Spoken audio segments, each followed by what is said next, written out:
Oui, Bernard Tapie, c'était un Parisien qui avait réussi à faire croire qu'il était Marseillais. Comme les comédiens de Plus belle la vie. C'est dire s'il était fort, hein.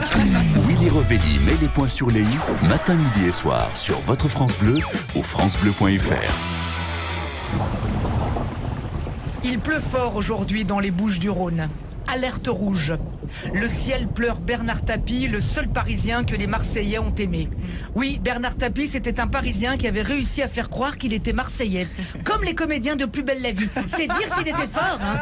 Normal, c'est grâce à lui avec l'OM qu'un club français a réussi à remporter la Ligue des Champions. Depuis, le PSG est bien arrivé en finale, mais enfin, sans gagner. En même temps, ils sont cons, ces Parisiens. Ils ont pas compris. C'est pas les joueurs qu'il faut payer cher, c'est les arbitres.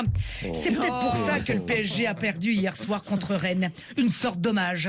Depuis, les Marseillais, c'est plus trop ça, hein. Maintenant, ils sont plus talentueux sur W9 qu'au stade Vélodrome. Alors, celui que beaucoup ont surnommé le battant n'aura là pas réussi à gagner son match contre le cancer. Non, celui-ci, il n'y avait pas les moyens de l'acheter.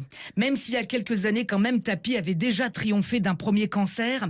Jean-Marie Le Pen. Aujourd'hui, même mort, il emmerde l'extrême droite. Ça fait bien 24 heures qu'on n'entend pas parler d'Éric Zemmour.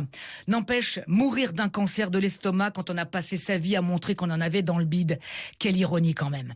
Homme d'affaires, animateur, ministre, président de club de foot, acteur, patron de presse, chanteur, même un Playmobil n'a jamais autant fait de métier que Bernard Tapie.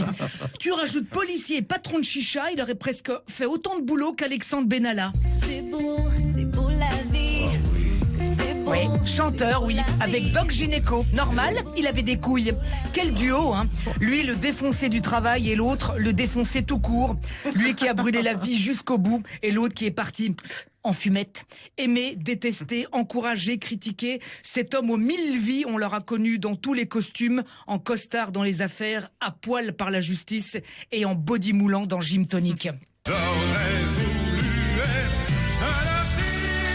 Wonderman, autant adulé que controversé, milliardaire ruiné, flambeur, flambé, beau parleur et tchatcheur sexy.